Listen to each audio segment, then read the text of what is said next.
17. A tantrum.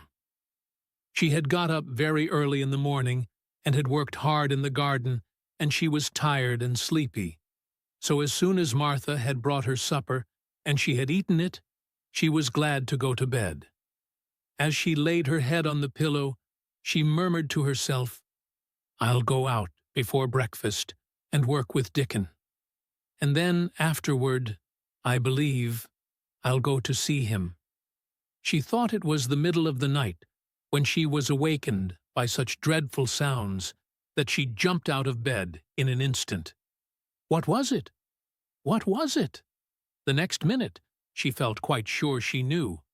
Doors were opened and shut, and there were hurrying feet in the corridors, and someone was crying and screaming at the same time, screaming and crying in a horrible way. "It's Colin," she said. "He's having one of those tantrums the nurse called hysterics. How awful it sounds."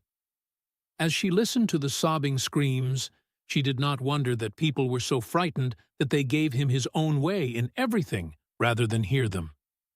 She put her hands over her ears and felt sick and shivering. "I don't know what to do. I don't know what to do," she kept saying. "I can't bear it." Once she wondered if he would stop if she dared go to him, and then she remembered how he had driven her out of the room, and thought that perhaps the sight of her might make him worse. Even when she pressed her hands more tightly over her ears, she could not keep the awful sounds out. She hated them so, and was so terrified by them, that suddenly they began to make her angry, and she felt as if she should like to fly into a tantrum herself and frighten him as he was frightening her. She was not used to anyone's tempers, but her own. She took her hands from her ears and sprang up and stamped her foot. "He ought to be stopped! Somebody ought to make him stop! Somebody ought to beat him!" she cried out. Just then she heard feet almost running down the corridor, and her door opened and the nurse came in. She was not laughing now by any means.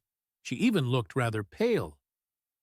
"He's worked himself into hysterics," she said in a great hurry. "He'll do himself harm. No one can do anything with him. You come and try, like a good child. He likes you." "He turned me out of the room this morning," said Mary, stamping her foot with excitement. The stamp rather pleased the nurse. The truth was that she had been afraid she might find Mary crying and hiding her head under the bedclothes. "That's right," she said. "You're in the right humor. You go and scold him. Give him something new to think of. Do go, child, as quick as ever you can." It was not until afterward that Mary realized that the thing had been funny as well as dreadful, that it was funny that all the grown-up people were so frightened that they came to a little girl just because they guessed she was almost as bad as Colin himself. She flew along the corridor, and the nearer she got to the screams, the higher her temper mounted. She felt quite wicked by the time she reached the door. She slapped it open with her hand and ran across the room to the four-posted bed. "You stop!" she almost shouted. "You stop! I hate you. Everybody hates you. I wish everybody would run out of the house and let you scream yourself to death. You will scream yourself to death in a minute, and I wish you would." A nice, sympathetic child could neither have thought nor said such things, but it just happened that the shock of hearing them was the best possible thing for this hysterical boy, whom no one had ever dared to restrain or contradict. He had been lying on his face beating his pillow with his hands, and he actually almost jumped around. He turned so quickly at the sound of the furious little voice. His face looked dreadful, white and red and swollen, and he was gasping and choking. But savage little Mary did not care an atom.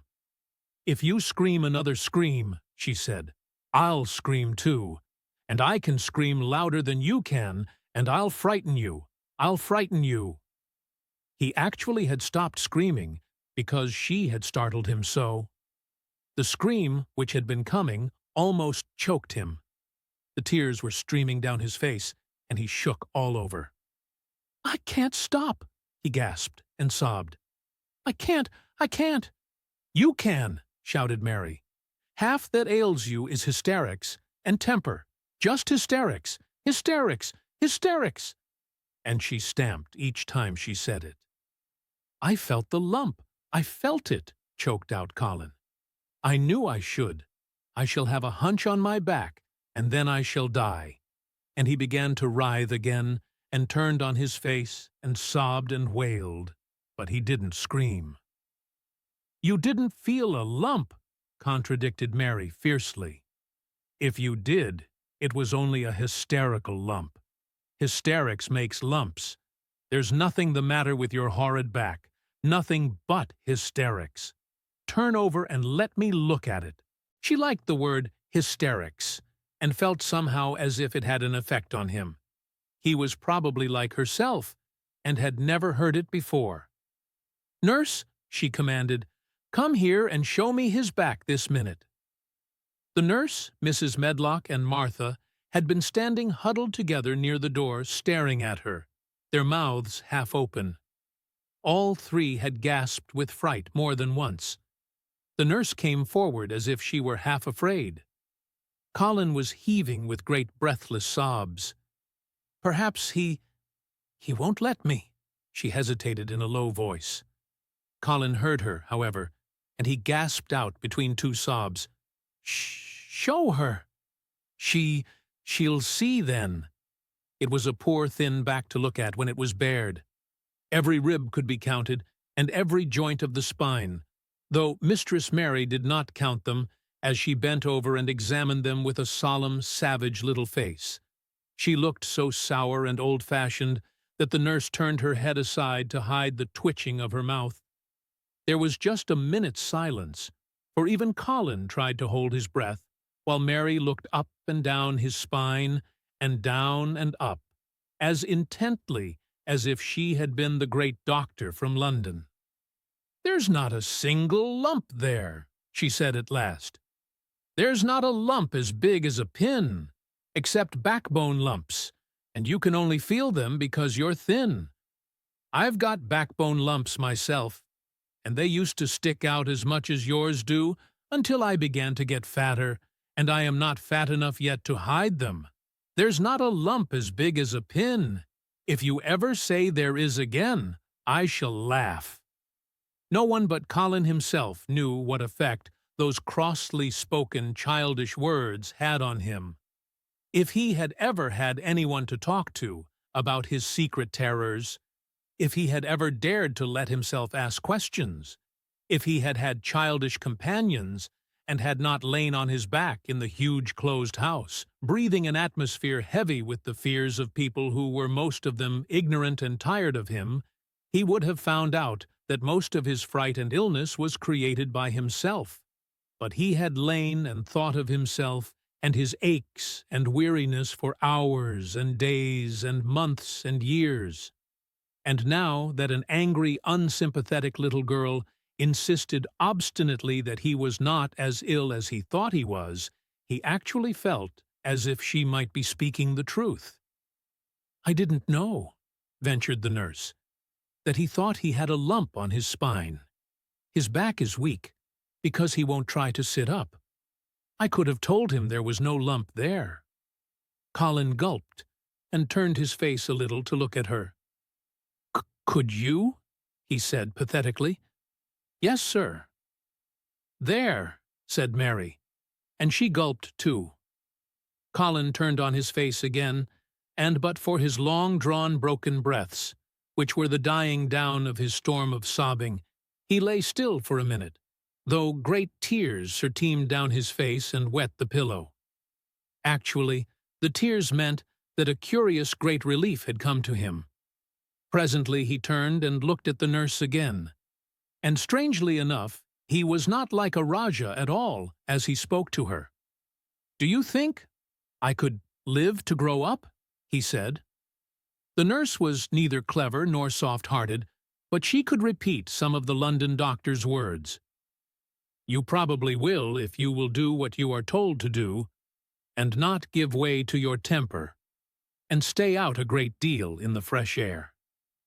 Colin's tantrum had passed, and he was weak and worn out with crying, and this perhaps made him feel gentle. He put out his hand a little toward Mary, and I am glad to say that, her own tantrum having passed, she was softened too and met him halfway with her hand, so that it was a sort of making up. I'll go out with you, Mary," he said. "I shan't hate fresh air if we can find." He remembered just in time to stop himself from saying, "if we can find the secret garden," and he ended, "I shall like to go out with you if Dickon will come and push my chair. I do so want to see Dickon and the fox and the crow." The nurse remade the tumbled bed and shook and straightened the pillows. Then she made Colin a cup of beef tea and gave a cup to Mary, who really was very glad to get it after her excitement. Mrs. Medlock and Martha gladly slipped away, and after everything was neat and calm and in order, the nurse looked as if she would very gladly slip away also. She was a healthy young woman who resented being robbed of her sleep, and she yawned quite openly as she looked at Mary, who had pushed her big footstool close to the four-posted bed and was holding Colin's hand. "You must go back and get your sleep out," she said. "He'll drop off after a while, if he's not too upset. Then I'll lie down myself in the next room." "Would you like me to sing you that song I learned from my ayah?" Mary whispered to Colin. His hand pulled hers gently, and he turned his tired eyes on her appealingly. "Oh, yes," he answered. "It's such a soft song. I shall go to sleep in a minute." "I will put him to sleep," Mary said to the yawning nurse. "You can go, if you like."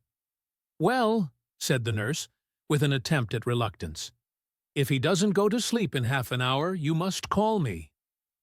"Very well," answered Mary.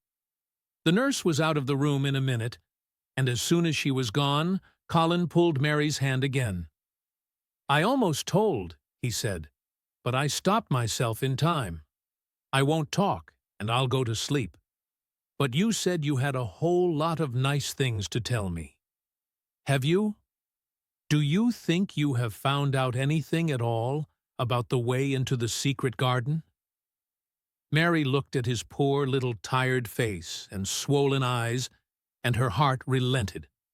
"Yes," she answered, "I think I have. And if you will go to sleep, I will tell you tomorrow." His hand quite trembled. "Oh, Mary," he said. "Oh, Mary. If I could get into it, I think I should live to grow up. Do you suppose that instead of singing the Ayah song, you could just tell me softly as you did that first day what you imagine it looks like inside? I am sure it will make me go to sleep." "Yes," answered Mary. "Shut your eyes." He closed his eyes and lay quite still, and she held his hand and began to speak very slowly and in a very low voice. "I think it has been left alone so long that it has grown all into a lovely tangle. I think the roses have climbed and climbed and climbed until they hang from the branches and walls and creep over the ground, almost like a strange gray mist.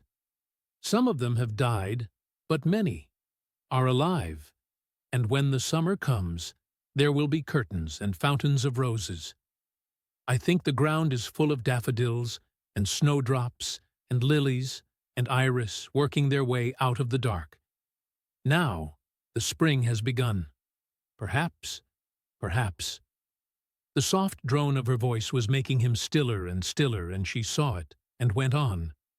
"Perhaps they are coming up through the grass. Perhaps there are clusters of purple crocuses and gold ones, even now. Perhaps the leaves are beginning to break out and uncurl, and perhaps the gray is changing and a green gauze veil is creeping over everything, and the birds are coming to look at it, because it is so safe and still. And perhaps, very softly and slowly indeed, the robin has found a mate, and is building a nest." And Colin was asleep.